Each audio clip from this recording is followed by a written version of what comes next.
Remembering Clara Dunn, a Baha'i Blog article written by Melanie Lotfali and read by Sana Jamali. Oh, what an enormous duck! Oh, what a wonderful duck! How splendid was this great, big, glorious duck! Clara Dunn was present on the occasion that Abdu'l-Baha recounted a story of a person who spoke in such a manner.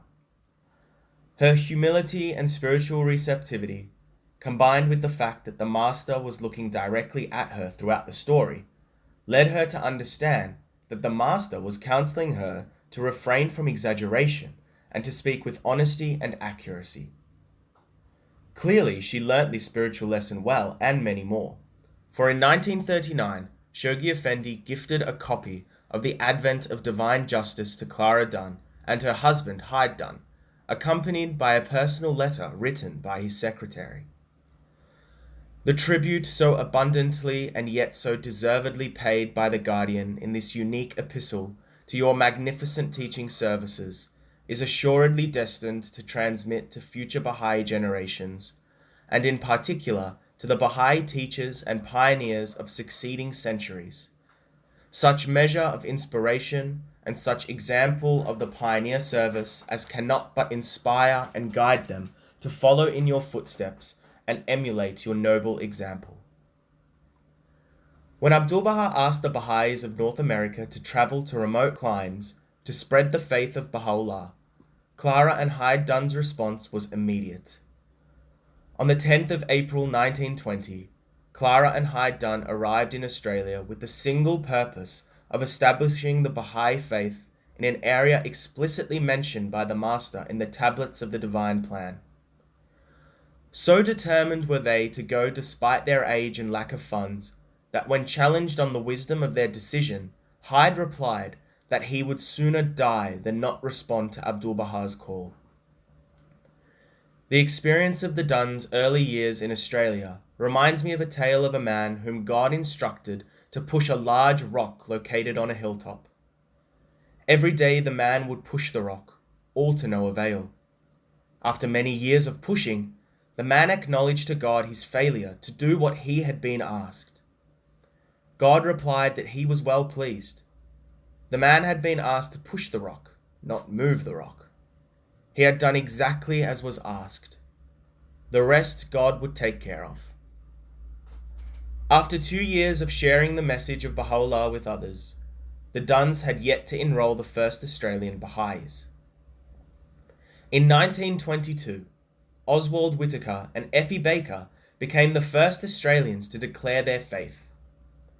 In the mid-1920s, the Dunns established assemblies and communities in Melbourne, Perth, Adelaide, Sydney, and Auckland, but these institutions and communities often floundered after the Dunns moved on, requiring follow-up visits and ongoing support. In 1932, Clara was almost in despair, due to her perception that the cause was not growing, that they had failed. When speaking to the Guardian while on pilgrimage, the following year she reportedly begged him to replace them, saying she felt clumsy and awkward and uneducated. How similar might their emotions have been to those we might experience as we strive within our current context to expand and consolidate the faith, to transform ourselves and our society. How slow the growth may have felt at times, how great the stumbling blocks, how difficult the transformation of these into stepping stones, and how erroneous their perception of the value of their contribution.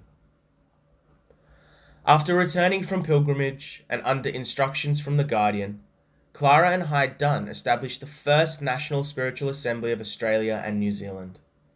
Their spiritual children, numbering above 100, would lay the foundations of Baha'i communities throughout the South Pacific region. These children include Greta Lamprill, Bertha Dobbins, and Harold and Florence Fitzner, all of whom became Knights of Baha'u'llah in the World Crusade. Indeed, despite Clara's humble and inaccurate perception of the contribution she and Hyde Dunn made to the advancement of the faith, the reality was that together they had established the faith in Australia, expanded and consolidated the faith in Australia and New Zealand, contributed directly to the spread of the faith to other countries in Asia and the Pacific region, laid the foundation of the administrative order of Baha'u'llah at local and national levels, directly brought over 100 people into the Baha'i community, and inspired thousands within their lifetime and after their passing with their example of courage, obedience, determination, self-sacrifice, deep faith, and absolute trust in God. In her life, Clara Dunn faced numerous obstacles, including being twice widowed, unemployment, religious prejudice, the loss of her son, ill health, and financial difficulties. Speaking of Clara Dunn's life and achievements, the late Dr. Peter Khan recalled, "In a very real sense, she conquered herself. She overcame these great, formidable obstacles in her life, and they were the vehicle for her spiritual development." In 1952, Clara Dunn was appointed as a Hand of the Cause of God. She was one of only 8 women in history to be thus appointed.